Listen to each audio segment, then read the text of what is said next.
2 മാസം മുൻപാണ് മുഹമ്മദ് നാഫി വീട് വിട്ടത്. കടപ്പുറത്തെത്തി ജീവനെടുക്കുന്നുവെന്ന് കുറിപ്പെഴുതി വെച്ച് വസ്ത്രങ്ങളടങ്ങിയ ബാഗ് കരയിൽ ഉപേക്ഷിച്ച് മുങ്ങി. ബേപ്പൂർ പോലീസ് കരയിലും തീരദേശ പോലീസിന്റെ സഹായത്തോടെ കടലിലും തിരച്ചിൽ നടത്തി. മരിച്ചെന്ന് സ്ഥിരീകരിക്കാത്ത പോലീസ് തുടർ നിരീക്ഷണം നടത്തുകയായിരുന്നു. ഇതിനിടെ നാഫിയുടെ ഫോണിൽ നിന്ന് എറണാകുളത്തുള്ള ഒരു പെൺസുഹൃത്തിന് അയച്ച സന്ദേശം പോലീസിന്റെ ശ്രദ്ധയിൽപ്പെട്ടു. സന്ദേശം കേന്ദ്രീകരിച്ച് നടത്തിയ അന്വേഷണത്തിലാണ് പ്രതി ജീവിച്ചിരിപ്പുണ്ടെന്ന നിഗമനത്തിലേക്ക് പോലീസ് എത്തിയത്.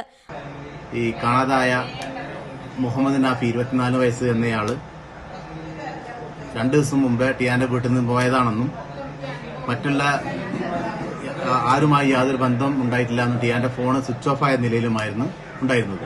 അപ്പൊ ഇതിന്റെ അടിസ്ഥാനത്തിൽ ഞങ്ങൾ ബേപ്പൂരിലും അതുപോലെ തന്നെ മറ്റു തീരദേശ പോലീസ് സ്റ്റേഷനിലൊക്കെ അന്വേഷിച്ചെങ്കിലും ടിയാൻ കടലിൽ ചാടി എന്നുള്ള നിഗമനത്തിലാണ് ഞങ്ങൾ എത്താൻ കഴിഞ്ഞത്. പക്ഷേ അതിനുശേഷം കടലിൽ കാണപ്പെട്ട ഒരു 2, 3, 4ഓളം മൃതദേഹങ്ങൾ, അജ്ഞാത മൃതദേഹങ്ങളെ കുറിച്ച് അന്വേഷണം നടത്തിയാലും ടിയാന്റെ എന്ന് തോന്നുന്ന യാതൊരു തെളിവും തന്നെ ലഭിച്ചില്ല. ശേഷം ടിയാന് ഞങ്ങൾക്ക് മനസ്സിലായി ഇയാൾക്ക് ഇതിനു മുന്നേ ഒരു 2021 ഒരു പോക്സോ കേസിൽ പ്രതിയാണ് ഇദ്ദേഹം. അപ്പൊ ഇയാള് ഇതിന്റെ വിചാരണ നടപടികൾ ഇപ്പം പെരിന്തൽമണ്ണ പോക്സോ കോടതിയിൽ നടന്നു വരുന്നുണ്ട്.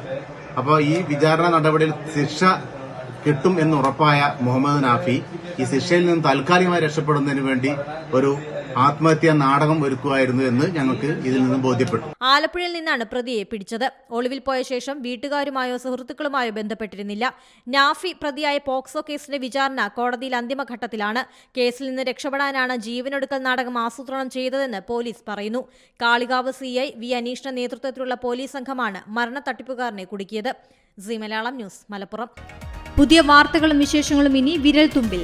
എല്ലാ ഡിജിറ്റൽ പ്ലാറ്റ്ഫോമുകളിലും ഇപ്പോൾ സീ മലയാളം ന്യൂസ് ലഭ്യം.